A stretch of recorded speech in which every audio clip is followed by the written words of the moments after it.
The first iPad with a mini LED screen, an actual desktop level processor, and finally a functional Thunderbolt port built in. So that's the iPad Pro 12.9 from 2021. How have all these cool things I've just said held up over the past week? Let's find out.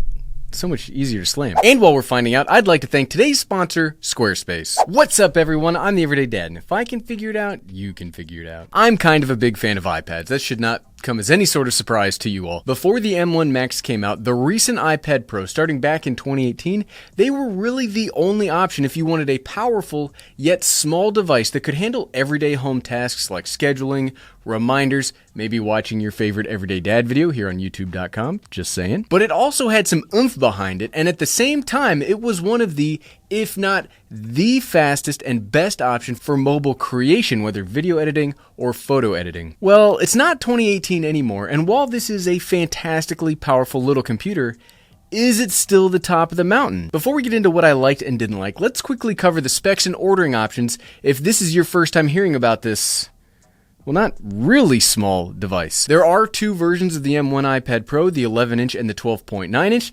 Today's video is only talking about the 12.9-inch because there are enough key differences between the two, and I do have very different recommendations between the two iPads that we'll probably do a separate 1 week later video on the smaller option. So the base model 12.9-inch M1 iPad Pro comes in at $1099.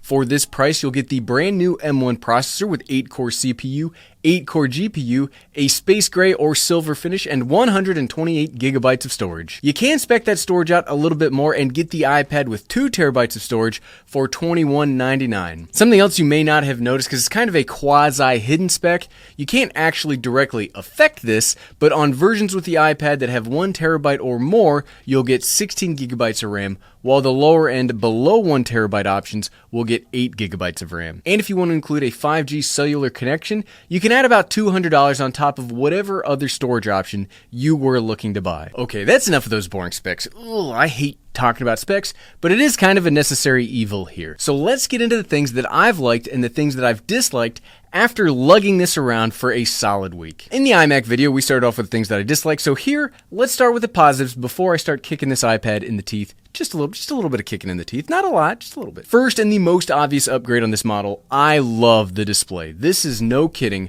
one of the, if not the best displays I've ever seen. And I don't mean on a tablet or an Apple device. I mean ever. Sure, phones may have technically better displays, but those are much smaller, and even my 12 Pro Max is dwarfed by this iPad Pro. It's really something to see such a large display, have all of those deep blacks, and the clarity you get while watching videos is just, it's next level good. Yes, I've seen some concerns on Twitter and in my YouTube comments about blooming or lighting issues, but I haven't seen anything. I didn't actually know that was a problem until you all started commenting about it. If you are an average person like me, I am the Everyday Dad, right? Super average. You just use this without actively going out of your way to spot the absolute technical limitations of this tablet. I don't think you'll ever notice a single problem, or even if there is a bloom. One thing that you have to keep in mind when you watch any of this content online about screens or audio or displays or anything like that is you aren't seeing anything near reality. Right now, like right as you're watching this, there are at least 5 different layers between your eyes and this iPad. The camera, my color grading choices, my video editor compression, YouTube's compression, and your own personal screen that you are watching from. Any single one of these could cause problems or issues with artifacting or flaring. So I would caution you that you need to see a display for yourself, or you need to listen to a set of headphones in audio land if you want to know what a device is actually capable of. We can, and in my videos, I am trying to give you the closest approximation you'll find, but that's all it will be. It will be an approximation. Okay, back to this lovely screen though.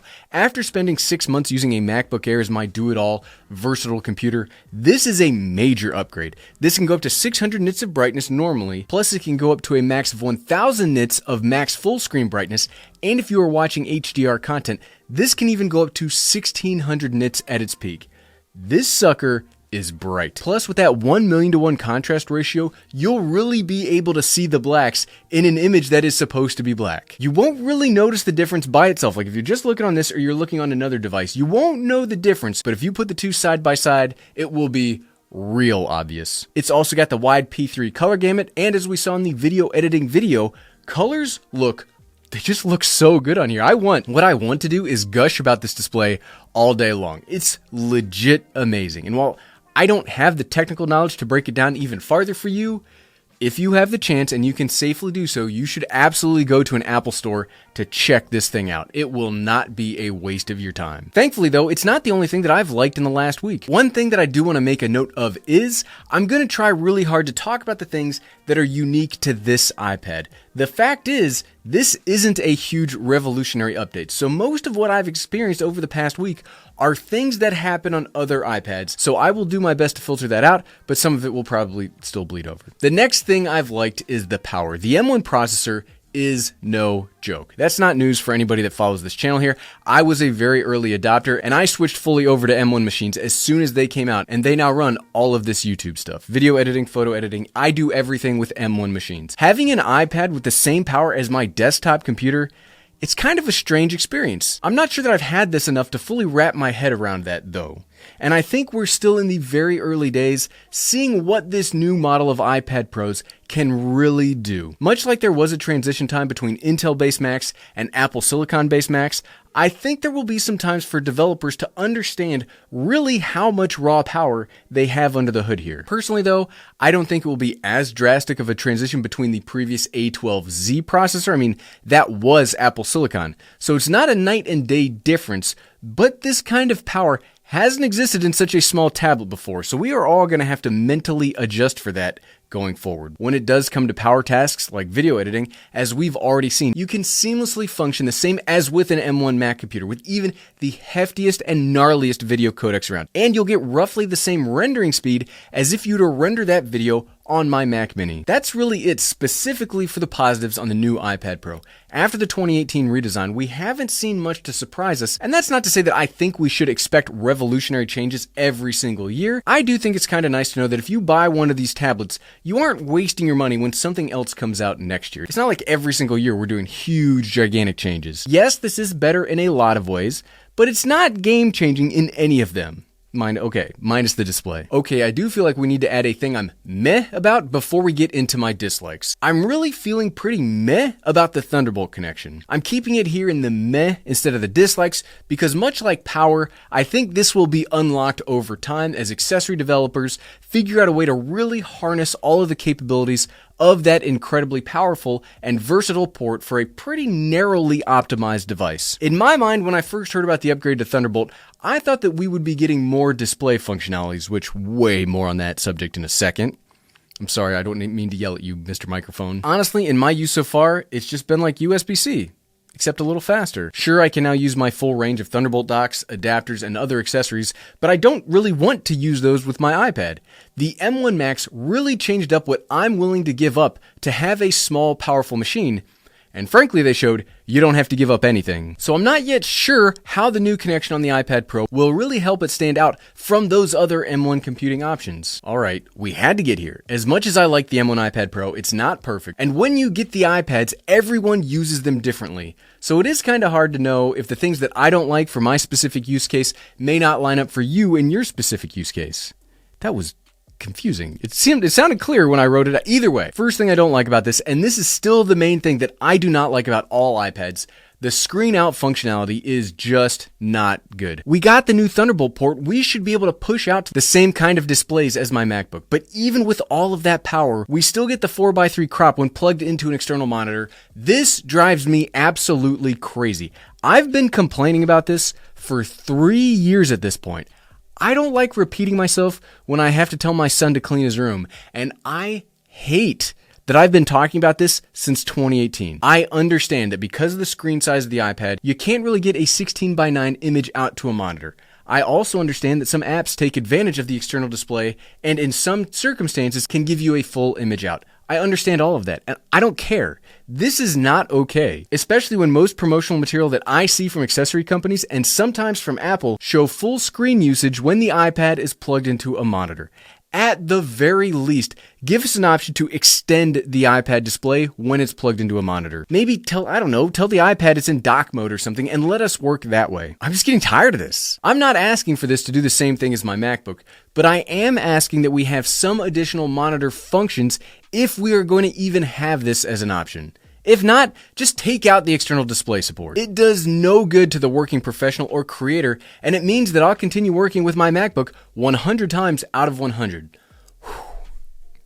I could legitimately complain about that all day long. And maybe if you went back to all the videos where I've complained about this and compiled them all together, it would actually add up to 24 hours.